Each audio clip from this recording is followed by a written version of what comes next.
Bonjour à toutes et tous, Salut. c'est Kevin et Xavier pour les Ludovores, et on se retrouve pour un petit format de sur le pouce, un petit peu nouveau, disons, puisqu'il s'agit d'une vidéo ensemble. Généralement les sur le pouce c'est souvent seul, C'est vrai. des petites vidéos d'opinion sur l'actualité, etc.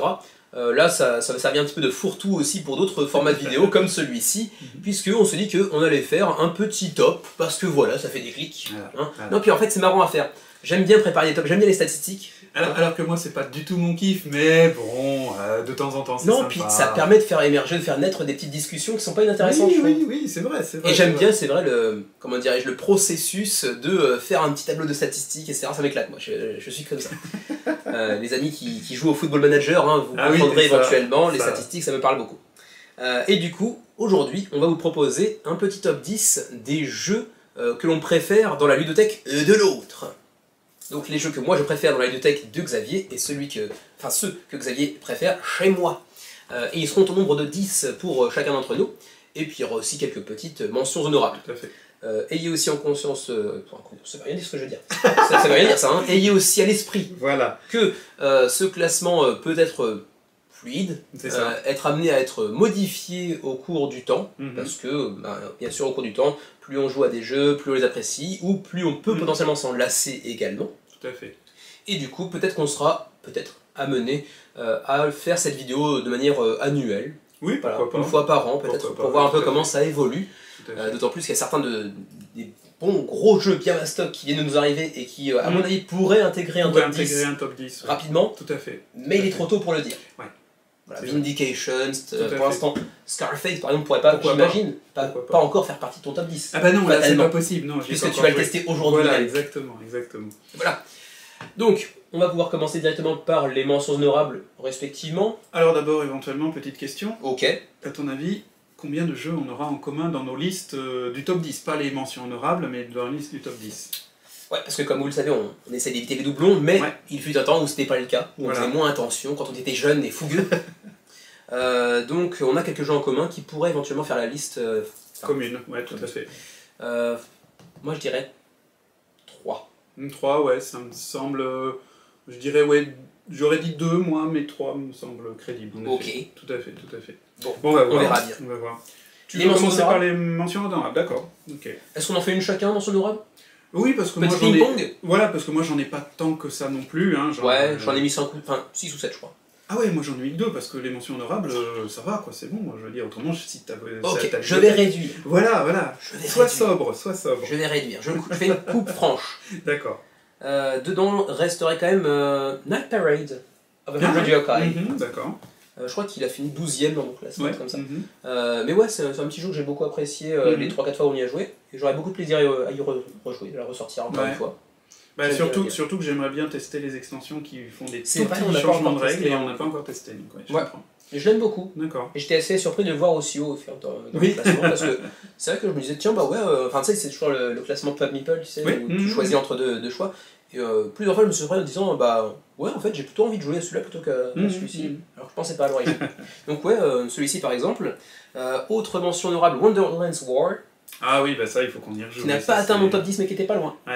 Je pense qu'il l'a pas atteint aussi parce qu'on n'a pas beaucoup joué. Je pense aussi, ouais. 2 fois pour ma part, et ça fait un petit peu longtemps, j'aurais besoin d'y jouer un peu plus. Tout à fait. Ok, je réduis un petit peu, ça je coupe. Ouais, je garde quand même Kanban Eevee parce que j'ai fait qu'une seule partie. Oui, et puis parce que... Et parce que la première partie, pendant la moitié de la partie. Mais, après la partie, tu as repensé au jeu. Oui. Et c'est ça qui donne l'indice qu'il y a quelque chose là. Ouais. Tout à fait. Bon, je le mets pas dans mon top 10 parce que ce serait pas raisonnable, mais c'est un jeu dont j'entrevois le potentiel assez facilement. Et puis un petit dernier, histoire de... ce serait... et c'est paradoxal parce que j'ai pas diablement envie d'y jouer, mais je sais que si j'y joue, je vais bien m'éclater. Et que toi aussi. C'est Dwellings of the Vale.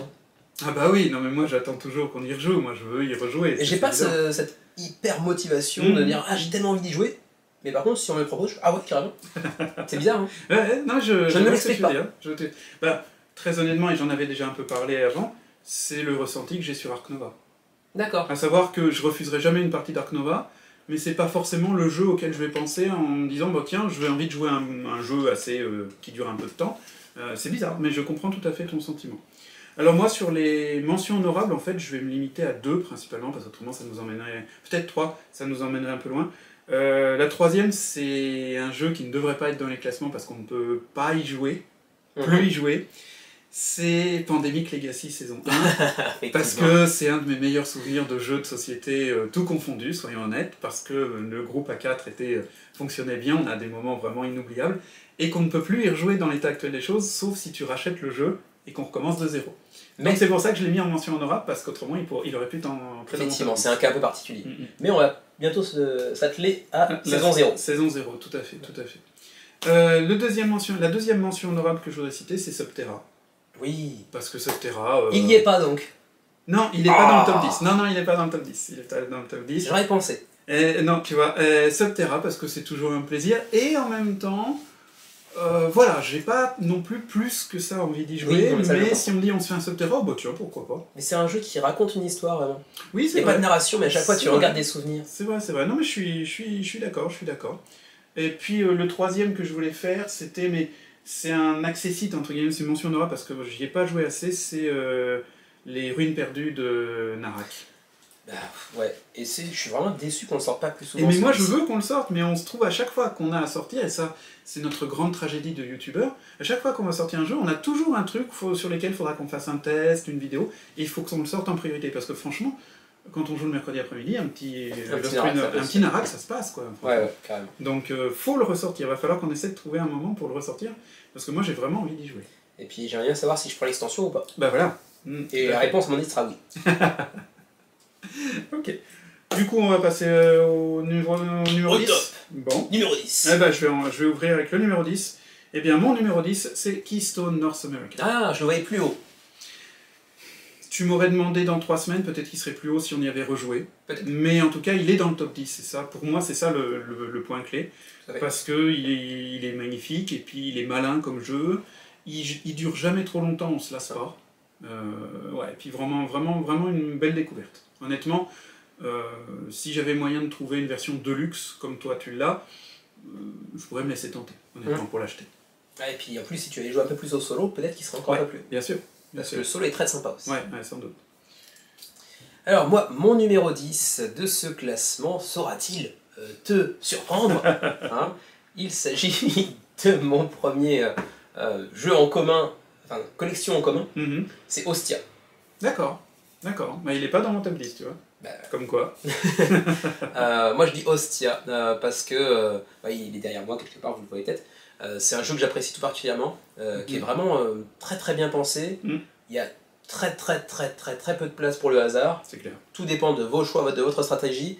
C'est super bien pensé. J'avais jusqu'à maintenant jamais joué à un jeu qui avait une composante de Awale. Oui, Mancala.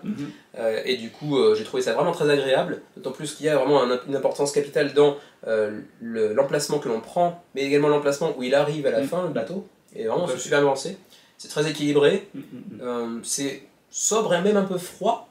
Mais oui, c'est vrai. Je le trouve vraiment très satisfaisant. Et ça fait partie de ces quelques jeux où, à la fin de la partie, il me donne parfois, pas toujours, l'impression d'être un peu intelligent. Je comprends ce que tu veux dire. Voilà, donc j'adore ce jeu. Ouais, et en plus, on vient d'apprendre qu'il y aura une extension. Ouais, alors d'après ce que tu m'as dit sur l'extension, je reste prudent parce que pareil. Sur le papier, ça a l'air d'introduire un peu de hasard, quoi. Bah oui, dans un jeu qu'on n'a pas forcément besoin. Qu'on n'a pas besoin forcément. Mais ne jetons pas le bébé avec l'eau du bain, on ne sait pas encore, donc on verra bien. Ton numéro 10 ? Non, 9. Puisque mon numéro 10, c'était Keystone. C'est vrai. C'est ma mémoire. Suis un peu, suis. Alors mon numéro 9, je pense que celui-là, il va te surprendre. Oh. Parce qu'on n'a pas l'occasion d'y jouer souvent, et pourtant, moi, je l'aime beaucoup. C'est Chant d'honneur. Ah bah oui, je suis surpris là du coup. Tu vois ? Vous me voyez pendre. Ah non, on va pas te pendre. C'est pas de l'impératif. Non. Ouais, franchement, Chant d'honneur, moi j'aime beaucoup. Cet aspect échec, mais en même temps, les pièces ont des capacités spéciales, et donc là aussi, c'est que de la stratégie finalement. Ouais. Moi j'aime beaucoup. Et puis, il y a moyen de choisir les pièces au hasard, mais il y a aussi moyen de faire du draft. Donc on peut introduire un peu plus je dirais, d'aléatoire dans le début de la partie. Mais une fois en jeu, non. Une fois en jeu, Ah si, il y a des aléatoires dans le sens où tu vas quand même piocher tes jetons, tu sais pas lesquels vont sortir. Oui, mais c'est du backbuilding, donc tu sais lesquels tu as mis dedans. Oui, donc c'est à toi de le construire en fonction. à combien de reprises je t'ai entendu dire il a sorti la bonne pièce exactement au bon moment. Mais parce qu'à l'époque, quand on jouait comme ça, j'étais pas encore familier du backbuilding, et maintenant j'ai quelques jeux de backbuilding, et je comprends maintenant la manière qu'il faut aborder ces jeux-là, de savoir quand mettre un jeton, et de ce côté-là, je me permets un tout petit aparté, tu verras, Victorum, Hoplomachus Victorum est très intéressant parce que c'est du backbuilding négatif, c'est-à-dire que dans le sac, tu vas mettre des ennemis. Que de la merde. Tu vas mettre que des ennemis, et donc du coup, t'espères pas les tirer. Donc voilà, Champ d'honneur, franchement, moi c'est toujours aussi bon. Et j'aimerais bien réessayer avec les petites extensions, les catapultes, les châteaux, les trucs comme ça. C'était assez sympa. Ouais. Donc mon numéro 9, oui. Il s'agit de viticulture. Ah, d'accord. Eh ben je pensais pas, parce qu'on n'a pas fait beaucoup de parties non plus. 2. C'est pas faux. 2, 3, ouais. 2, 3. Je pensais pas qu'il grimperait si haut aussi vite. Ouais. Parce que de toute façon, vous le savez certainement si vous suivez la chaîne depuis suffisamment longtemps, mais moi j'aime beaucoup le placement d'ouvriers. Oui. Et la gestion de ressources, mais la gestion de ressources ça va généralement de pair avec le placement d'ouvriers de toute façon. En plus de ça, ça va dans une thématique qui est assez peu usitée en vérité. Il y a Vignos, oui. Il y a Viticulture, il y a Age of Champagne assez récemment, pas français. Assez récemment, oui, tout à fait. Mais sinon, j'ai pas tellement connaissance d'autres jeux dans cette thème-là. Alors que pourtant, la thématique du vin, en réalité, je m'en fous un peu, parce que je bois pas tellement d'alcool, et encore moins de vin, même si j'aime bien ça, mais au Japon, de toute façon, trouver du vin, galère. Mais ouais, j'ai trouvé ça très très fluide. Alors attention, avec j'ai la note quand même à souligner que c'est avec l'extension Toscane. C'est ça. Toscane. Ah, de toute façon, moi je pourrais pas jouer sans l'extension Toscane parce que dans la viticulture de base, en fait, on ne place des ouvriers que sur 2 saisons sur les 4. Et du coup, Toscane, on place des ouvriers sur les 4 saisons et c'est bien plus intéressant. Ouais, parce que du coup, ma première partie s'était faite sur le plateau de base. Ouais. Je trouvais ça sympa, mais pas transcendant. La deuxième partie avec les 4 saisons, bien plus intéressante. Il y a tellement plus de combotage à faire, il y a tellement plus d'interactions intéressantes. Par contre, je trouve les cartes seulement assez moches. Visuellement, c'est pas le plus beau. En termes de cartes, ouais, je suis d'accord. Mais très satisfaisant à jouer. D'accord. Numéro 8.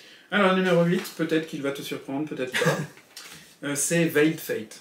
Ah, ouais. Et pourtant, je n'aime pas les jeux de déduction sociale. Je n'aime pas les jeux à rôle caché, c'est pas mon truc, c'est pas mon trip, mais celui-là il marche. Il n'y a pas à dire, celui-là il marche, il est parfait quoi. Dans ce domaine-là, pour moi, il clique complètement.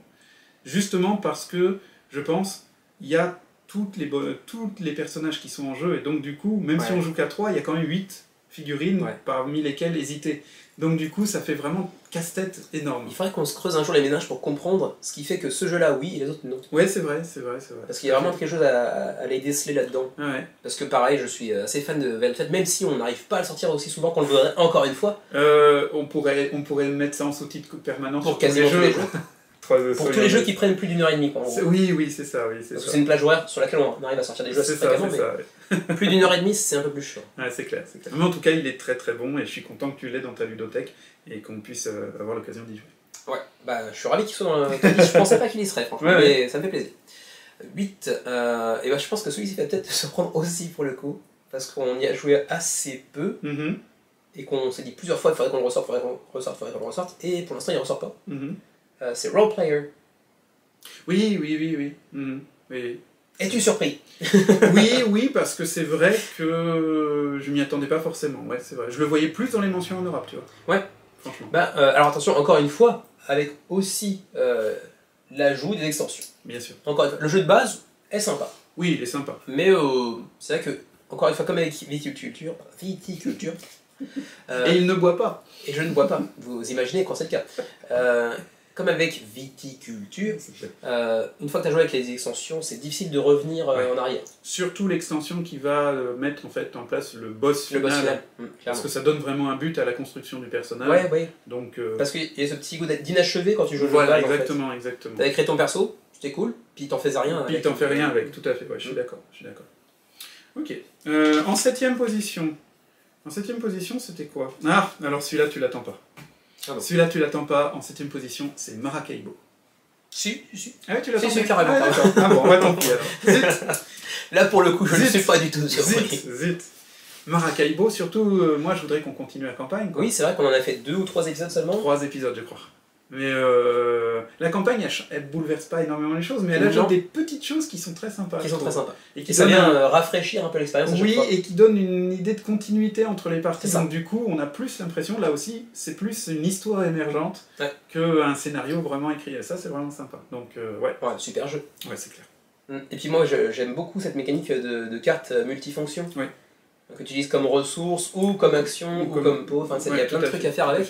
Et du coup, c'est le biais que je trouve négatif dans beaucoup de jeux, c'est que tu te retrouves souvent avec des cartes qui ne servent à rien dans la configuration actuelle. Parce qu'elles ne servent qu'à une seule chose, et si les choses ne sont pas si les conditions ne sont pas réunies pour en faire une utilisation vraiment efficiente, elles servent à rien. C'est vrai. Et là, c'est jamais le cas, parce qu'elles servent toujours à quelque chose. Tout à fait. J'adore ça. Je suis d'accord, c'est vrai. Maracaibo, ouais, faudrait qu'on y rejoue, c'est vrai. Par contre, c'est un jeu à ne jamais jouer sans insert. Parce que le temps de tout sortir, les sachets en plastique, c'est l'enfer. Ouais, le jour où tu as fait ton insert de Folded Space, pas de pub, ça a quand même changé la vie un peu pour la sortie des choses. Hein. C'était pratique. Et toi, en 7? En 7, alors si tu dois peut-être l'attendre, je sais pas. Watergate. D'accord. Non. Ok. Non, je l'attendais pas, honnêtement. Hein? Je l'attendais pas. Enfin, tu vois, moi j'en suis revenu de Watergate. Ouais. Il est pas dans mon top. Il serait pas dans un top 10 de mes jeux que je préfère. Ah, j'aime beaucoup, moi. L'expérience de Watergate, j'adore. L'idée de Watergate est bonne, mais pour l'instant, j'ai pas trouvé la clé. Pour, vraiment bien jouer. C'est peut-être ça aussi. Ouais. Mais moi, je trouve vraiment l'asymétrie de ce jeu, en plus réservé à 2 joueurs exclusivement, est vraiment prenante. C'est vraiment bien pensé. J'aime beaucoup. À chaque fois, je trouve que même si c'est vrai que les 4-5 dernières parties, t'as pas gagné, c'était généralement, sauf une ou deux fois peut-être, assez équilibré. On ne savait pas trop jusqu'à 2-3 tours avant la fin qui allait l'emporter. Et j'aime beaucoup. Il y a une tension qui est vraiment présente. C'est vrai qu'il y a souvent du suspense. Ça, je peux pas le nier. J'aime beaucoup, moi. Watergate. D'accord, intéressant. On en est au 6, hein, si je me souviens bien. C'est ça.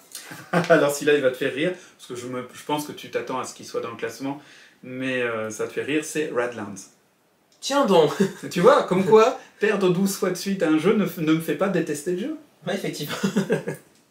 Je n'ai jamais gagné à ce jeu, et pourtant, je sais d'expérience que c'est un excellent jeu. Ouais. Donc voilà, et là aussi, tu vois, comment ça s'appelle, il y a eu un moment où j'en ai eu le ras-le-bol de perdre souvent, mais j'ai quand même envie d'y rejouer. Donc tu vois, voilà. Ça veut dire que c'est un bon jeu quand même. Ouais, clairement. Parce que si tu perds à chaque fois que tu as encore envie d'y rejouer, c'est que c'est bon. Ouais. C'est clair.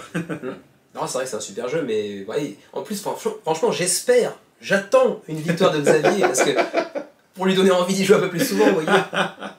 Parce que je comprends à quel point ça peut être frustrant. Enfin, moi, si je perdais 12 fois d'affilée sur un jeu, ça me saoulerait au bout d'un moment. Ça. Et je le comprends, tu vois. Mais ouais. Et c'est souvent que ça se joue à pas grand chose, encore une fois. C'est vrai. Oh, il y a eu 2-3 fois où tu m'as mis une bonne grosse branlée des familles. Il y a eu. Ça a été assez violent. Mais c'est vrai qu'il y a eu 2-3 fois où j'étais à peu près sûr de gagner. Et puis finalement, tu as réussi à renverser la vapeur, ce qui était très bien joué. Et c'est aussi d'ailleurs ces retournements de situation qui en font un jeu vraiment prenant. Oui, bien sûr. Ouais. C'est aussi pour ça que je l'aime, c'est parce que justement on n'est jamais sûr de ce qui va se passer et je sais qu'il y a toujours moyen d'essayer de renverser la tendance. Pour l'instant, j'ai pas réussi. Ça veut pas dire que j'y arriverai jamais, mais voilà. Donc c'est ton numéro 6, c'est ouais, ça? C'est mon numéro 6. Ok. Ah, mon numéro 6, j'annonce en commun. Ah, d'accord. Donc Dice Throne ou Anachronie, donc Dice Throne. Dice Throne. D'accord. Alors, est-ce que je l'ai mis aussi haut parce qu'il y a l'affect qui joue? C'est possible, parce que plus le temps passe, plus fatalement il descend un petit peu au classement de mes jeux préférés. Bien sûr. Mais fondamentalement, c'est le jeu qui nous a fait vraiment plonger corps et âme dans le jeu de société. On avait déjà commencé à remettre un petit peu le pied pour tester l'eau avec d'autres jeux avant, mais c'est vraiment Dice Throne qui nous a vraiment fait replonger dans le jeu de société il y a de ça donc 3 ans. Bah vers 2018 quand même, 4-5 ans maintenant. 5 ans. Le temps passe vite. Bah oui, c'est ça le problème. Bah, attends, on a été... 2019. On a été réintroduit, on a été représenté au jeu de société quand même par des trucs très légers, hein, Ghost Stories, auxquels on peut jamais gagner, et puis Root. J'ai gagné une fois à Ghost Stories. Oui, et Root quand même. Root, c'est quand même du velu un peu, on va dire. Hein. Et c'est Root et Ghost Stories qui nous ont redonné le goût de jouer à des jeux de société. Et c'est toi qui es tombé sur Dice Throne en financement participatif et qui nous a malheureusement pollué l'esprit. Ouais, c'est vrai. Et je me sens pas du tout coupable. Donc c'était en 6, hein, ton Dice Throne. Pour tout un tas de raisons qu'on a déjà mentionnées sur la chaîne, on a fait des reviews, on a fait des combats, etc. Voilà, ça c'est tout à fait. En 5 En 5, ben, c'est Flamecraft. Flamecraft, oui, je l'attendais aussi. Moi je l'adore. J'adore, il est mignon, il n'est pas aussi simpliste qu'on veut bien le dire, il y a moyen de faire des bonnes grosses combos qui valent bien leur pesant de points de victoire. Non, il est agréable, et là aussi il déborde pas, je dirais, il ne dépasse pas son welcome, comme disent les Anglais. Il est relativement compact en termes de durée, une heure, c'est fini. Ça. Et quand j'ai pas envie de me prendre la tête, mais que j'ai pas envie de jouer un jeu crétin, ben Flamecraft, voilà quoi. Voilà, c'est bien quoi. C'est très bien. Encore une fois, on en a fait une vidéo. Peut-être qu'il y aura beaucoup de rappels en haut à droite de votre écran. Possible. Si on n'a pas la flemme. C'est ça. Donc, mon numéro 5, il s'agit, et ça m'a un peu surpris moi-même d'ailleurs, de Dune Imperium. Ah ouais, non, je l'attendais honnêtement. C'est un jeu de placement d'ouvriers. Oui, c'est vrai. Et de deck building, même si t'es moins fan de deck building. J'aime pas le deck building quand c'est le seul mécanisme d'un jeu. Mais quand il est dans un jeu qui en comporte d'autres, ça me dérange pas. Oui, bah comme Narak par exemple. Comme Scarface, tu verras aussi. D'accord. Mais ouais, en fait, ça me surprend de le voir aussi haut parce que, en fait, pour être clair, j'aime beaucoup le jeu, j'aime beaucoup l'expérience, j'aime beaucoup les sensations qu'il me procure, sauf, en bien comme en mal, les cartes intrigues. Que je trouve très jouissives et frustrantes à la fois, parce que ça peut absolument tout changer, et vous savez pas exactement sur laquelle vous allez tomber, ça peut être vraiment pas terrible et vraiment génial. Et du coup, si elles étaient toutes capables de péter les règles du jeu, très bien, mais si elles étaient toutes capables de le faire. Mais en fait, il y en a aussi un paquet dans le tas qui sont pas fantasmagoriques, quoi. C'est vrai. Et ça, je trouve ça un peu frustrant. Mais à chaque fois que j'y reviens, c'est quand même un plaisir malgré tout. Et même avec les extensions, puisque maintenant tu as testé les 2 extensions, Rise of X et puis Immortality. Ouais, un peu à la manière de Viticulture, Rise of X jamais sans. Oui, bien sûr. La deuxième, c'était quoi déjà? Immortality avec, tu sais, la piste, de science, des soldats zombies, les cartes que tu peux greffer les unes sur les autres. Alors, elle, je peux faire sans. Oui. En même temps, il faut que j'y rejoue encore un peu. Oui, t'en as fait qu'une passe. Mais de ce que j'en ai pu voir, c'était très agréable comme ajout, mais je peux faire ça. Par contre, Rise of X sans, je trouve ça dommage. C'est dommage, oui. Ça refait certaines zones du plateau qui étaient un peu faibles dans le jeu de base. Même si en soi, ça c'est un gros défaut. Oui, c'est vrai. Que tu refasses une partie de ton plateau central via une extension, c'est un peu bidon. Mais elle est très bien. C'est-à-dire que du coup, tu t'étais pas aperçu que ça pêchait de ce côté-là, quoi, quand t'as fait le jeu de base. Ou alors, c'est discutable. Ou alors que tu l'avais laissé comme ça pour sortir une extension. Ouais, mais là, tu fais du conspirationnisme.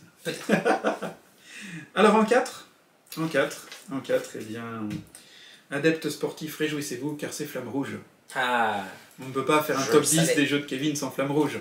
Bien sûr. Flamme Rouge is life, Flamme Rouge is love. Bien sûr. Moi qui ne suis pas spécialement fan des jeux de sportifs en général, bon, c'est vrai que maintenant, avec les jeux qui sortent, Ungichi ou Hit ou des choses comme ça, finalement, les jeux de sport, il y a des vraiment bonnes choses. Mais des petites pépites, ouais. Flamme Rouge est quand même meilleur que Hit pour moi.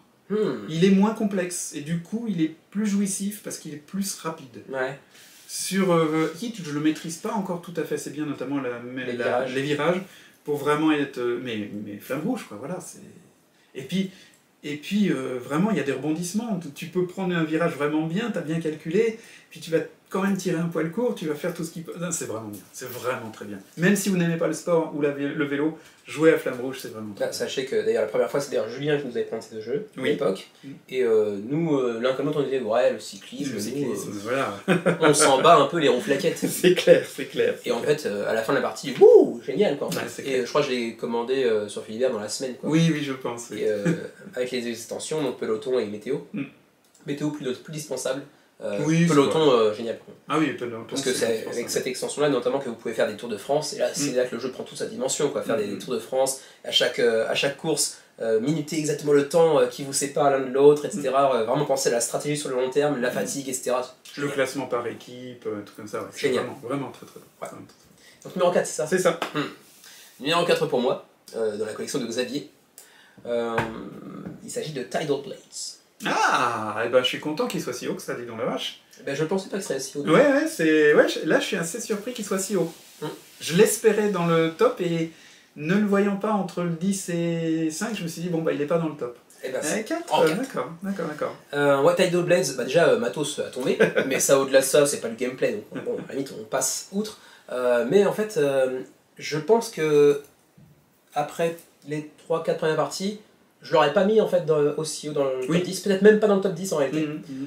Mais il y avait un truc qu'on avait mal compris sur les challenges à réaliser, comment dirais-je, leur réalisation ou non via les dés que tu peux apposer, etc. Et en fait, c'était pas aussi compliqué, pas aussi frustrant que je le pensais. C'est un peu plus fluide, un peu plus simple que je l'imaginais à l'époque. Et ça en fait un jeu vraiment très très agréable. Et bon, il faut quand même le dire, c'est vrai que le matos, la direction artistique à tomber de Mr. Killington joue aussi un peu pour lui, c'est sûr. Mais ouais, jeu très agréable, que j'aurais beaucoup de plaisir à tester aussi à plus, parce que je crois qu'on y a joué quasiment qu'à 2.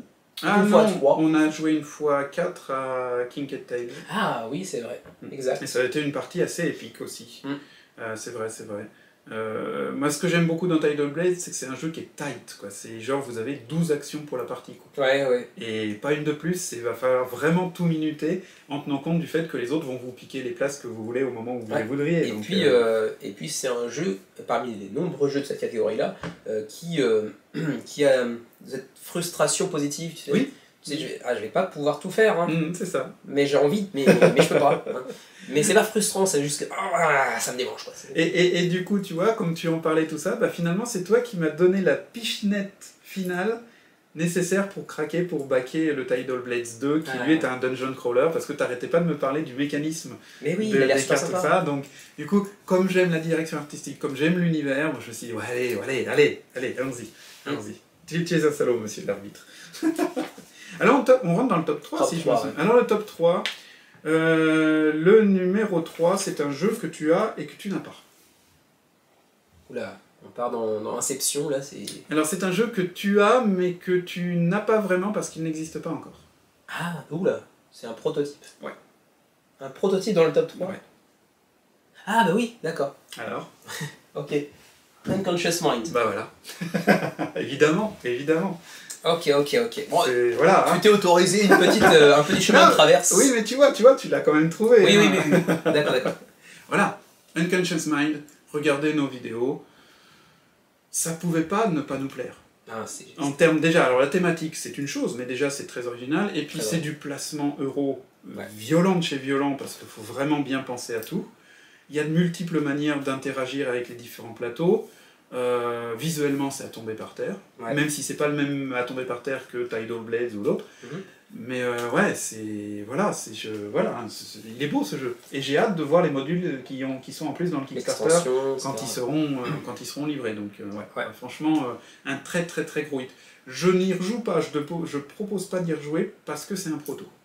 Et que j'attends la version finale avec impatience. Et qu'à ce moment-là, j'espère une explosion de saveurs. Et de jeu. J'aurais plaisir à y rejouer même en proto, moi personnellement. Ça moi aussi. Mais c'est vrai qu'en l'état c'est un proto, donc il n'y a pas d'insert, il n'y a rien, c'est un peu chiant, c'est dans du plastique, etc. Mais quand même, j'aimerais bien y rejouer. Ouais, clairement. Donc voilà, c'est mon top 3. Je comprends. Même si c'est vrai que je l'avais pas vu venir parce que, comme il n'est pas encore sorti. Bah voilà. Mais ouais, je comprends. Donc mon top 3 également. Alors numéro 3, je pense pas que ça va se surprendre, mais ce sera pas forcément un jeu très connu, parce que je crois pas qu'il ait beaucoup de couverture médiatique en France. Il s'agit de Yedo. Ah oui.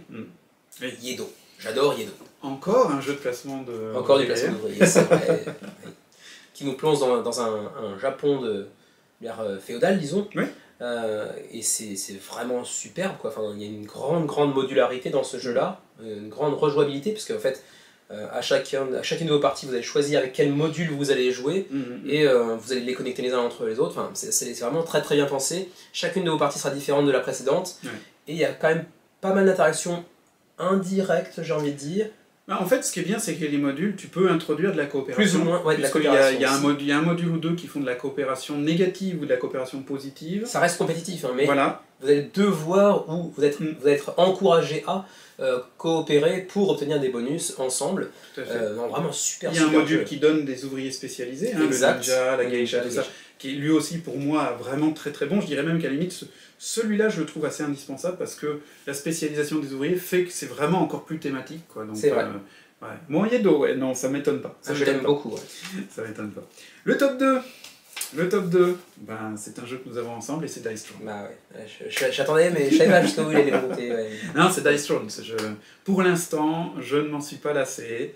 On fait un petit Dice Throne, sera toujours accueilli avec un grand oui de ma part. Voilà. Ah, bien sûr. Je crois pas que ça soit la peine d'en dire plus. Hein. Non, effectivement. On en a déjà beaucoup parlé ici. Non, donc Dice Throne, voilà, forever. Dice Throne. Donc en numéro 2 pour moi, bon, ça va surprendre personne non plus, vous avez le premier, Everdell. En 2 ouais. Ah bah alors je pense savoir ton. Hein. Oui, je pense que tu sais que... je pense. Et dis-moi, Everdell, c'est un jeu de quel genre? C'est du placement d'ouvrier. Avec la gestion de ressources. Et t'as pas idée à quel point j'ai envie de te faire tester New Leaf. Oui, très hâte. Et les nouveaux modules qui sont là. Et j'ai envie une fois de faire une folie, de faire une partie avec tous les modules. Ouais, ce serait un peu foufou, mais pourquoi pas. Et puis surtout, ça serait foufou en termes de place. Parce que, oui, aussi. Mais en introduisant Nightweave comme troisième joueur virtuel à la Wakan de Pax Pamir ou tout comme ça, parce qu'elle est violente la bougresse. Et tu peux la configurer avec des moods, avec des objectifs vraiment beaucoup plus agressifs ou de base qui va juste bloquer tes emplacements. Le travail est formidable. Mais Everdell, Mais ouais, tous les combos à imaginer, le tableau building est également très satisfaisant, et puis en plus c'est très charmant, quoi, visuellement. Oui, visuellement. Mais ouais, super jeu, et je m'en lasse pas du tout, quoi. Pour moi, ça fait partie de ces jeux qui sont un peu des evergreen, des jeux qui restent toujours un peu frais, tu sais. Tout à fait. C'est toujours aussi satisfaisant. Moi, je le dis tout de suite, de toute façon, Everdell fait partie des quelques jeux dont je ne me séparerai absolument jamais. C'est évident. Tant que je pourrai le garder, je le garderai. Si un jour je deviens tellement pauvre qu'il faut que je vende tout, ben je vendrai, mais... D'abord ta femme, puis Everdell. Oui, ben on a les ordres de priorité qu'on peut, hein, et qu'il est bête. Bon, et le numéro 1, allez, je vais te le faire deviner. Oui, je pense qu'on a le même pour le coup. Ben non. Ah bon? Eh ben non. Ah, parce que tu savais, t'avais oublié parce que moi je sais celui que tu avais choisi, et que comme moi je l'ai, je le considère comme un jeu à moi, donc moi il y a un de tes jeux... Dice Throne, pareil. Oui, non mais Dice Throne c'est pas pareil, Dice Throne c'est affectivement parlant, c'est pas pareil, mais un jeu auquel... Ah bon, t'as oublié que je l'avais aussi. Anachronie, non, je savais que tu l'avais, mais j'ai pas envie de jouer à Anachronie chez toi, parce que t'as Anachronie en japonais de base. Ouais, mais il n'y a quasiment pas de texte sur ça. C'est nul, il faut les figurines, il faut les modules. Ça, c'est pas une question de japonais ou pas, c'est qu'il n'y a pas de figurines. Mais tu joues pas à la vraie version d'Anachronie. La vraie version d'Anachronie, c'est moi qui la possède. C'est vrai. Donc mon numéro 1, c'est un autre jeu. D'accord. Que j'adore et que tu adores aussi. Ok. Que franchement, jamais tu ne te lasseras de découvrir. Que j'hésite toujours à prendre en double avec toi. Et pourtant, c'est un domaine dans lequel tu n'aimes pas le genre de jeu. Ah. C'est une thématique pour laquelle tu n'aimes pas le genre de jeu parce que ça te fait peur. Ah, Unsettled. Merci. Voilà. Unsettled, c'est mon numéro 1 chez toi. Absolument en numéro 1. Oh, j'aurais dû y penser, c'est vrai. Pourtant, toi, t'es tellement obnubilé par Anachronie, je pensais que t'allais mettre Anachronie. Effectivement, oui, ça fait sens. Moi, plutôt, si jamais je viens chez toi et que tu me dis, voilà, tu choisis le jeu auquel on joue, moi, c'est Unsettled. C'est évident, c'est pas Anachronie. Anachronie, voilà, je l'aime, mais bien évidemment, c'est mon top 1 personnel, mais mon top 1 chez toi, c'est Unsettled. Et j'espère voir s'il sera bousculé par Vindication, honnêtement. On verra bien, mais a priori, la thématique, le monde te semble moins attrayant. Bah, c'est plus classique. C'est plus du Medfan, du médiéval, Medfan sci-fi. Voilà, oui, mais c'est moins surprenant que pour l'instant ce que j'ai vu de Unsettled. Unsettled, c'est... Et puis Unsettled, c'est du coop. Oui. Et Vindication, c'est pas du coop. Il n'y a pas beaucoup de jeux coop dans nos top respectifs. Non, c'est vrai. Pas beaucoup. Mais celui-là, franchement, c'est une perle. Ouais, il est génial ici. Les 4 parties qu'on a fait pour l'instant 4. En comptant celle sur Internet. Avec voilà. Voilà, quoi. C'est fou. Mind blown. Super équilibré, hyper modulable. Haletant jusqu'à la dernière minute, honnêtement. Moi j'ai bien aimé la réaction de nos compères de jeu qui se sont dit « Ah mais merde, mais faut retourner jusqu'au vaisseau, c'est pas terminé là. Ah merde !» C'était genre... Ouais, c'était vraiment très assez mémorable cette partie avec eux d'ailleurs. Ouais, c'est vrai. Et il faudrait qu'on y rejoue avec eux parce que à 4 c'était vraiment super artifice, quoi. Là, et ça n'a pas tellement rallongé la partie. Non, et il y a eu beaucoup moins d'effets joueurs alpha que je ne le pensais. Bon, on n'est pas un groupe. Oui, mais même assez rapidement, ils ont pris le dessus sur les règles. Et ils sont mis eux-mêmes à proposer des trucs. Parce que les règles sont pas si complexes que ça en plus. Non, c'est clair, vu que tu les découvres au fur et à mesure de chaque planète. Aussi. Tu as les règles de base, certes, elles sont pas très complexes. Et les autres, les règles optionnelles, viennent avec chaque planète. Donc, c'est très très... Mais on a la chance aussi d'avoir un groupe où il n'y a pas vraiment d'alpha player non, qui peut se mettre en avant. Non, c'est vrai. Bon, alors je me demande bien quel est ton numéro 1. Ah ouais, il n'y a plus de surprise là, c'est bon. C'est Anachronie. Évidemment. Avec les figurines, avec le pimp. Tout peint. Tout peint. Tout peint. Ouais, d'accord. Que j'ai aussi, mais que monsieur a dédaigné, parce que j'ai pas la vraie version. En attendant, rendons à César ce qui est à César, c'est toi qui me l'as fait découvrir, puisqu'on l'a joué pour la première fois avec toi. Certes. Tout ça, et c'est ça qui m'a dit, ok, c'est bon, je le veux. Voilà, c'est grâce à toi que je l'ai, hein, pas de problème, mais, je veux dire... Ah, il est fantastique, hein. Voilà. Il est génialissime. En plus, c'est un euro, mais très immersif. Il y a quand même une thématique qui est assez présente, quoi. Oui, je trouve. Et c'est pas toujours le cas pour les euros. C'est vrai. En tout cas, c'est là qu'ils pêchent, en général, dans l'opinion générale, on va dire. Et c'est pas le cas d'Anachronie, où c'est assez présent. Et puis, vraiment, la gestion des ressources est vraiment très très ténue. C'est hyper bien pensé, même la thématique, le fait de pouvoir revenir de pouvoir demander des ressources à ton avenir, mais devoir les rembourser par le futur, c'est génial. C'est hyper bien pensé, c'est très bien implémenté dans le jeu. Et j'ai très très peu de reproches à lui faire. Et encore, j'ai pas testé Fractures of Time. Moi non plus pour l'instant, puisque de toute façon, à chaque fois qu'on a joué à Anachronie, plus ou moins, on a joué avec des nouvelles personnes. Ah ouais. Donc du coup, on a toujours joué à Anachronie de base. Et je sais que Fabien, lui, voudrait rejouer à Anachronie de base, parce que lui, il est plutôt du genre à poncer un jeu avant de passer à l'étape suivante éventuelle. Ouais. Et je le comprends tout à fait, hein, ça c'est... Mais du coup, j'ai vraiment envie d'essayer de Fracture of Time, puisqu'on me dit que c'est la version ultime de l'Anachronie, c'est là où il prend vraiment toute son ampleur.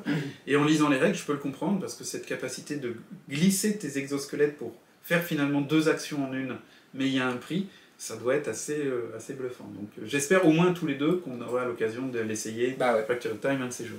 Avec plaisir. Et ben voilà, ma foi. On a fait tout. Voilà. Donc il y a eu quelques surprises quand même, c'était intéressant. Ouais, quelques-unes. Et puis finalement, combien de jeux en commun? Pas tant que ça, peut-être un ou deux. Dice Throne. Dice Throne. C'est tout. C'est tout. C'est tout. C'est tout. Moralement Anachronie. Moralement Anachronie. Mais il compte pas, il n'est pas cité dans le truc, donc Dice Throne. Moi, ça m'étonne pas, On refera certainement ça l'année prochaine, pour voir si ça a évolué. Exactement. Et puis on fera d'autres vidéos un petit peu sur des thématiques, disons, adjacentes, on va dire, à l'avenir, toujours dans ce format de sur le pouce, même si pour le coup c'est un petit peu plus long et qu'on est à 2. Exactement. Le format sur le pouce, c'est un peu le fourre-tout. C'est ça, tout à fait. Du coup, merci à tous d'avoir suivi la vidéo. On espère vous retrouver très prochainement pour d'autres vidéos. Et puis nous, de ce pas, on va tout de suite jouer à Biohack pour les découvrir un peu plus en avant. Parce qu'il faut qu'on fasse une review incessamment sous peu de toute façon. Tout à fait. Et après Scarface aujourd'hui aussi. Qu'est-ce qu'on est occupé, la vache. Allez, merci encore d'avoir regardé la vidéo. N'hésitez pas à nous laisser un petit like, à vous abonner si ce n'est pas encore déjà fait. On se retrouve très prochainement. Commentaires. Bien évidemment aussi. Vos top 10. Vos top... Ouais, carrément. Pourquoi pas. Carrément. Vos top 10. Vos top 10 de Salut de Tech. Non, vos top 10 à vous, pourquoi pas, mais vos top 10 des jeux que vous savez qu'on joue. Hein. Par exemple, ça pourrait être intéressant, parce que c'est un peu dans la thématique du jour. Du coup, encore une fois, merci. Voilà. 3 fois que je le dis. Et puis on se retrouve très prochainement sur la chaîne des Ludovores. Portez-vous bien, jouez bien, et à la prochaine. Salut.